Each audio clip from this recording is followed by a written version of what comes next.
ठीक, अब बारी आ गई है कहानी बढ़ाओ प्रतियोगिता में अतीश की। हम कहानी शुरू करते हैं और कहानी को आगे बढ़ाने का अतीश पे। एक बार की बात है, एक राज्य में एक राजा रहता था। राजा के एक मंत्री ने उसको कहा कि दूसरे राज्य में बहुत सारा सोना पड़ा है। आगे। राजा अपने एक सिपाही से बोला, तुम वहाँ दूसरे राज्य में जाओगे। सिपाही ने मना कर दिया। राजा बोला, तुम नहीं जाओगे तो मैं तुम्हें नौकरी से निकाल दूंगा। सिपाही घबरा गया और कहा, ठीक है मैं जाता हूँ। वो चला गया। वह जाते जाते उसके मन में यह आया कि क्या हुआ सारा सोना राजा को नहीं उस राज्य के राजा को बता दिया जाए। वह चला गया वहाँ। वो जाकर दूसरे राजा को सारी बात बता दी। उसने कहा, ठीक है तुम यहीं पर रहो, 2-3 दिन बाद जाना और कहना वहाँ पर मैंने सारा सोना इकट्ठा कर दिया है, आप चलिए और ले आइए। कुछ दिन बाद सिपाही फिर राज्य में गया और बोला, महाराज मैंने वहाँ पर सारा सोना इकट्ठा कर दिया है, आप चलिए और ले आइए। राजा उसके सिपाही चले गए। वहाँ पर दूसरे राज्य के राजा सभी सिपाहियों के साथ किनारे तैयार बैठे थे हमला करने के लिए। और जैसे ही वो आए तुरंत उसने जिसमें सोना था उस गेट का दरवाजा बंद कर दिया और राजा उसमें रह गए। ये कहानी इतनी तक थी। बहुत बढ़िया, तालियां भाई। अब हम कहानी आगे बढ़ाओ प्रतियोगिता में आगे बढ़ रहे हैं। अब किसका नंबर आ गया? अनन्या। अनन्या खड़ी हो जाओ। एक दिन की बात है, एक गांव में राधा नाम की एक लड़की थी।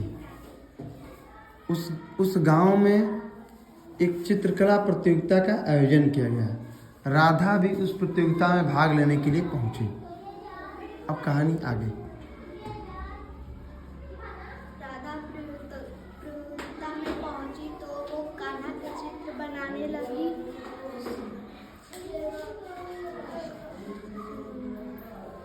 बड़ा अच्छे से, इसमें डरना क्या है? कान्हा का चित्र बनाने लगी, उसमें एक एक अच्छे कलर भरने लगी। तो उसके दोस्त उससे कहा कि इसमें ये कलर भरो, नीला कलर भरो, रेड कलर भरो। तो उस प्रतियोगिता खत्म हुई और टीचर ने कहा कि सबसे अच्छा चित्र राधा ने बनाया। बस इतना? ठीक, तालियां भाई। अगला नंबर। एक आदमी था, उसके 4 बच्चे थे। सबसे बड़े का नाम था राम, उससे छोटे का नाम लक्ष्मण, उसके बाद जिनका नाम था भरत और चौथे का नाम था शत्रुघ्न। राम पढ़ने में बहुत तेज था, इसलिए उसका एडमिशन शहर के किसी इंग्लिश मीडियम स्कूल में करा दिया गया।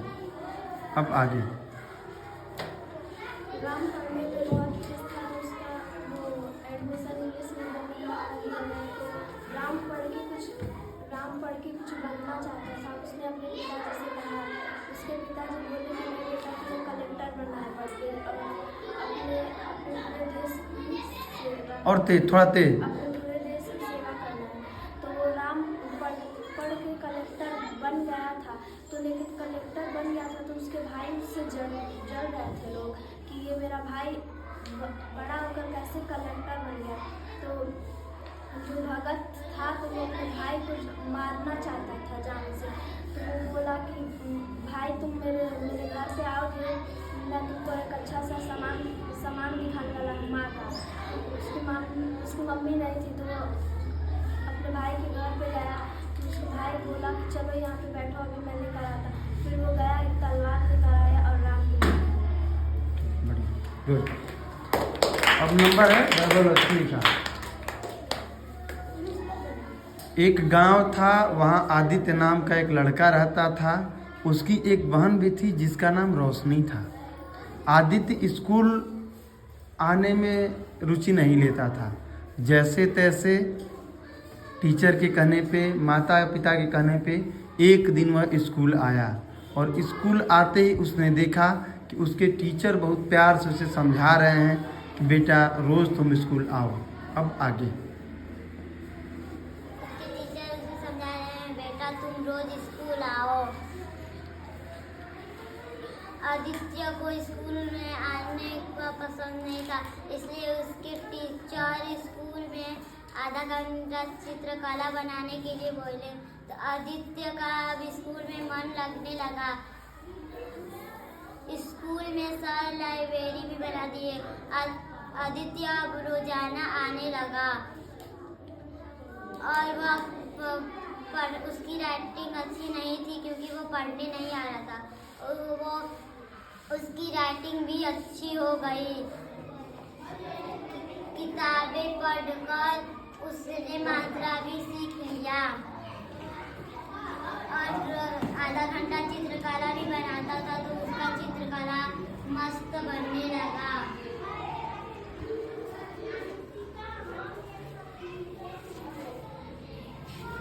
और उन्होंने अपनी क्लास को सुंदर भी सजा दिया है।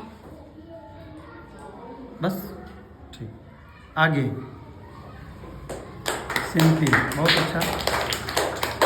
एक बार की बात है, सोनू और मोनू नाम के दो भाई एक गांव में रहते थे। सोनू के पिताजी बाजार गए थे, तभी अचानक वहां से आते हुए एक टेम्पो से एक्सीडेंट हो गया। अब आगे एक्सीडेंट हुआ तो जो आदमी कचराया था वो उनका पैर टूट गया था तो उनको हॉस्पिटल गया तो वो जिनके घर थे उनका पत्नी रो रही थी और जब वो घर आए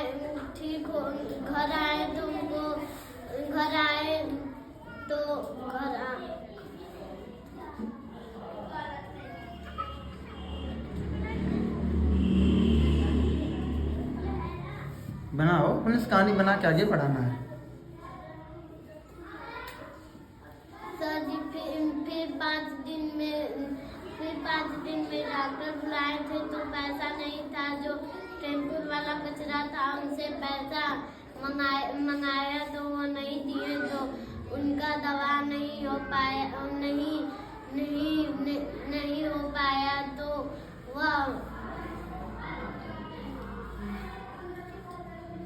वह मर गए।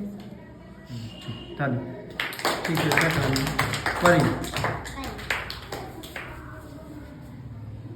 एक गांव था जिसका नाम था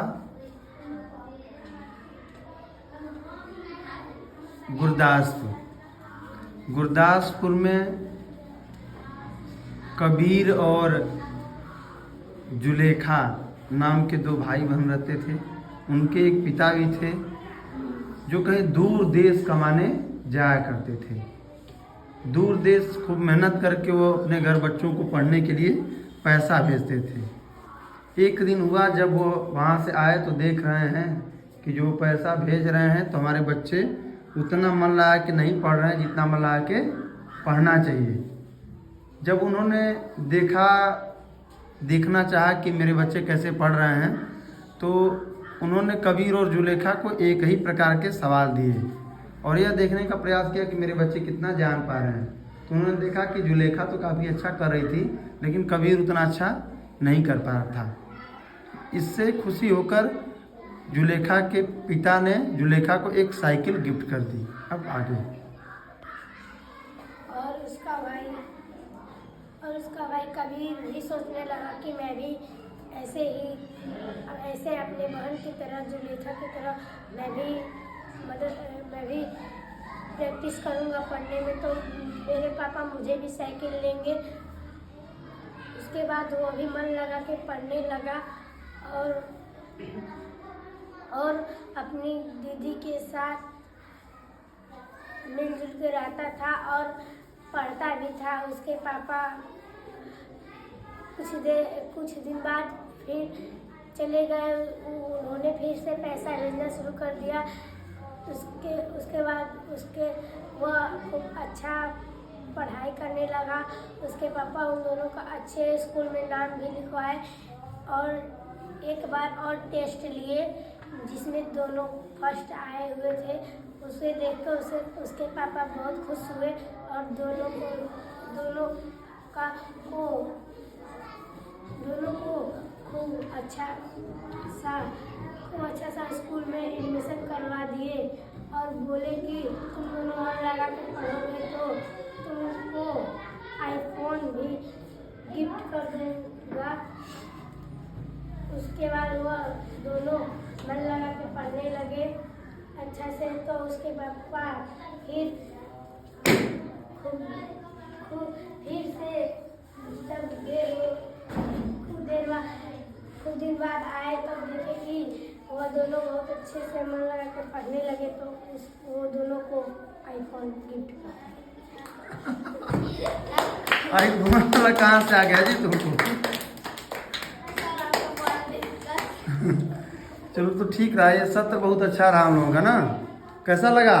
तो सब लोगों ने अपने से जुड़ी हुई कुछ न कुछ कहानी, अपने से जुड़ी हुई कुछ कहानी नहीं, कहानी से जुड़ी हुई कुछ कहानी आगे बढ़ाई और इस तरह से हम लोगों का यह सत्र क्या होता है, समाप्त होता है। और अब बारी आती है कि हम लोगों ने कितना अंक दिया है। ठीक, तो हम लोग देखेंगे हम लोग कितना अंक देते हैं।